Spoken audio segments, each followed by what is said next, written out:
Hello, everyone. I'm Brooke Casey, and I am doing my project on health and illness in low income families. And I'm mostly talking about in America rather than the whole world. I just wanted to narrow it down a lot. So, my objectives for today are to learn more about low income families and their backgrounds. So, pretty much just where do they come from, what are their ethnicities, their income, stuff like that. Also, to learn and understand the type of medical insurance that low income families may qualify for. There's a lot of government aid that they do qualify for, so I'd like to discuss those. And then also to understand why they're more prone to certain illnesses, and to learn what is being done to help these families. So, for history and background, they often lack medical insurance because they can't afford it, and either they don't know that there's government aid out there or they choose not to apply for it. For the ethnicities, the main ones are the ones I'm going to discuss. So 28% are Hispanic, 17% are African American, 12% are Asian, and 11% are white or other. And then for household incomes, the following are 26% make 25,000 or less, and then 21% make between 25,000 and 49,000.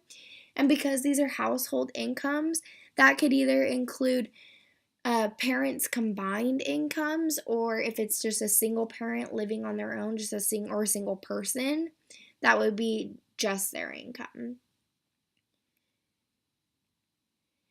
Okay, so for health and illness definitions, I interviewed Christy Casey. She is my mother, but she is very experienced with this because she is the CEO of a health clinic that mostly they're very concerned with the underserved and the underprivileged. So she works with this a lot. So I figured she was best to interview. And when I asked her about the definitions of health and illness, she really targeted them more towards my topic rather than the general ideas.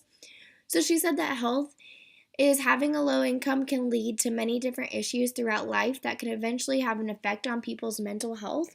So whether that be stress or depression and things like that.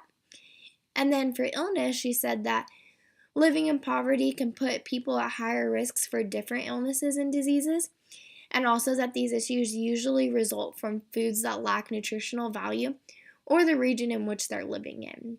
So I think those are pretty good definitions and they seem to fit really well with the topic. So for healthcare practices and resources, I want to talk about the different government aids that may be given to applicants that qualify. There is a pretty long application process that may require proof of income and other information. But once that is all done, then the aid is given. So SNAP, which is Supplemental Nutrition Assistance Program, gives out EBT cards that may be used at selected grocery stores. So these are basically like almost like think of it as a Visa gift card, but can only be used on food and at certain grocery stores. And then TAMF is a temporary assistance for needy families. So this basically just gives a grant to these families, and they can use it on whether it's rent or paying bills or food, things like that. And then Medicaid is a program that will provide health insurance that is accepted at specific health facilities only. But this will pretty much cover your doctor office visits, some surgery, some prescriptions, but usually like the main necessity ones. And then for national and local charities, there are many large charities that are willing to help these families, just whether it's with food or clothes or a place to live, anything like that. There's always charities that are willing to help. So, for health concerns and circumstances, health concerns, there aren't too many, however, there are some. So, there's depression and stress. And I think that these mainly are just caused from whether the family's struggling to pay their bills or to put food on the table, or if someone's sick and they can't afford medical care. I think that just having these low incomes is just causing so much stress and depression on all these families. And so these are the types of mental health issues rather than physical health issues. So now we're going to go ahead and talk about their physical health issues. So for illnesses, obesity, which is caused from food deserts, and this seems a little strange because usually when you think of low income, you think of them as starving, and so, how could someone who's starving be obese? But in reality, for low incomes, a problem that there is food deserts, and so they don't have access to grocery stores, or the grocery stores that they do have access to are really high in price, and so that leads them to just going to fast food. And we all know that's unhealthy and that's going to lead to different health issues. And then smoking leads to different health diseases. Smoking is more commonly seen in low income families and high income families, and I think that does have a lot to do with the stress and depression, because a lot of people do believe that smoking is going to help them, which it doesn't, but that's another thing. And then also breathing problems because of poor air quality, so asthma, things like that, kind of just depending on where the family is living and staying.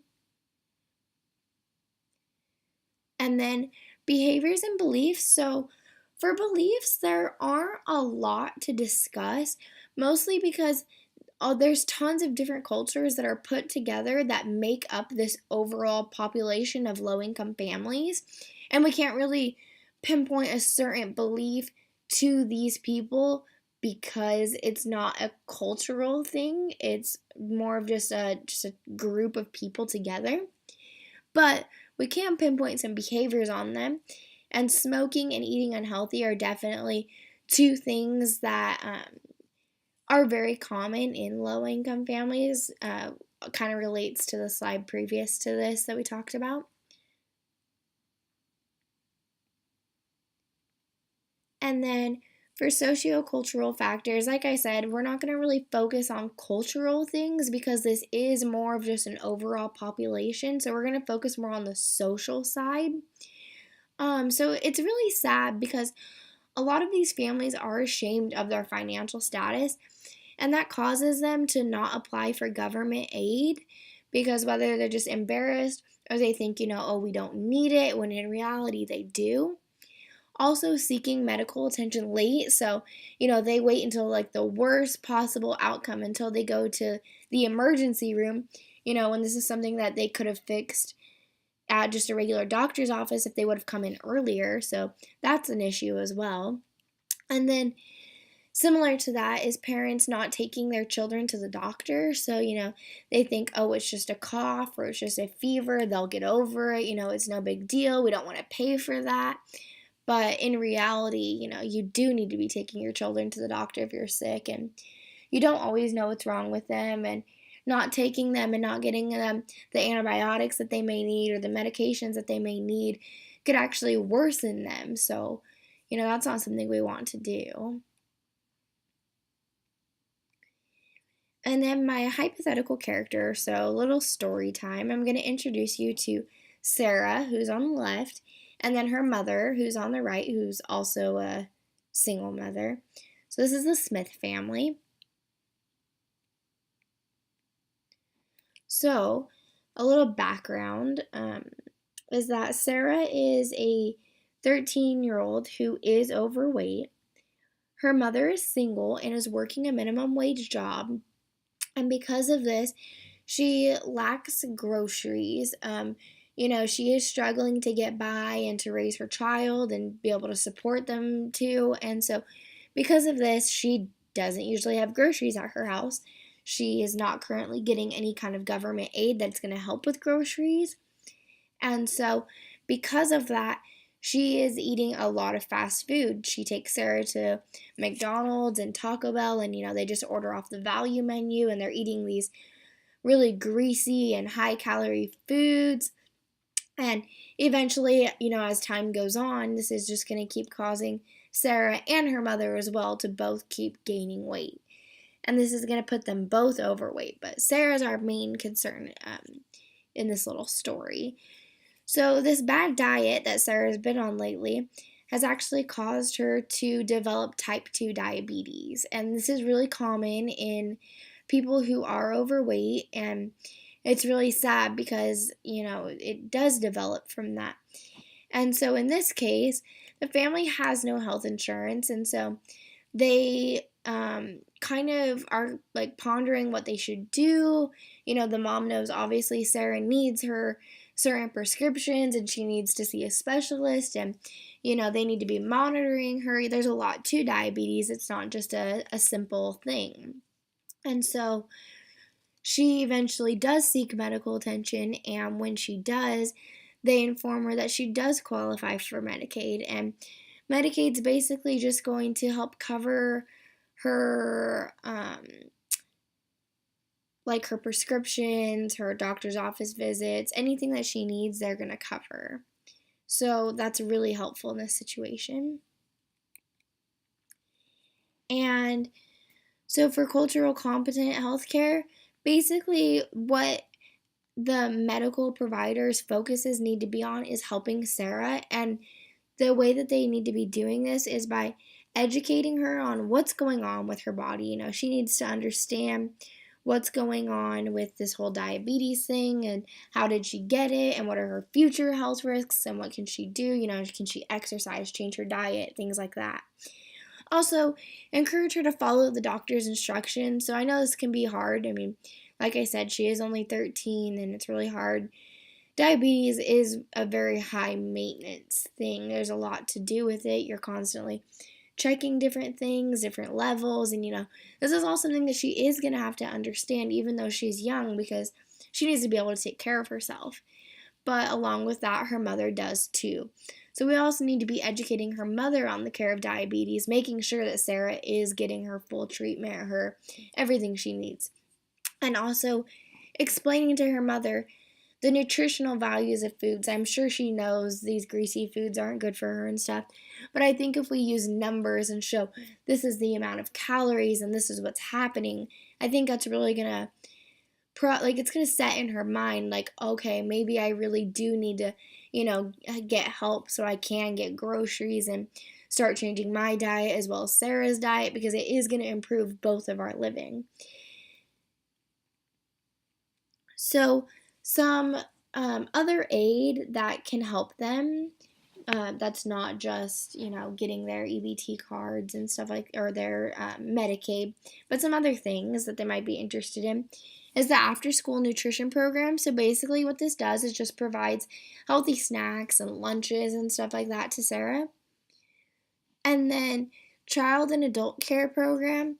So what this does is pretty similar to the after school nutrition program, but these meals are served on the weekends, after school, pretty much at any time, and they can help Sarah and her mother. And then the Women, Infant, Children program, one of my favorites. I think it's most interesting because it does combine the top two. So they are getting their meals. They can go in on weekends and get their meals and all of that great stuff. But not only that, they also offer health education, which would kind of refer back to the previous slide on how they need to be educated on whether it's diabetes or eating healthier, all that kind of stuff. So I think that's really cool and could be really helpful to the Smith family as well as just any family who's in need of learning that knowledge. So to conclude this presentation, I'm just going to kind of summarize everything we discussed and just quickly go over it all again. So basically the point of this is to talk about how many Americans struggle financially. And because of that, that does lead to health and illness problems. But on the plus side, there is government aid that is available for those in need. And the more we promote that and tell people about that, the less they're likely to be ashamed of it and more likely to get help, which is going to better them and their family. And also that getting help early can prevent health and illness issues. So, we're all about preventing. We don't want to wait until it's already developed. If we can stop it now, then that's something we can do and should do. So that's my presentation on health and illness in low-income families. Thank you for listening.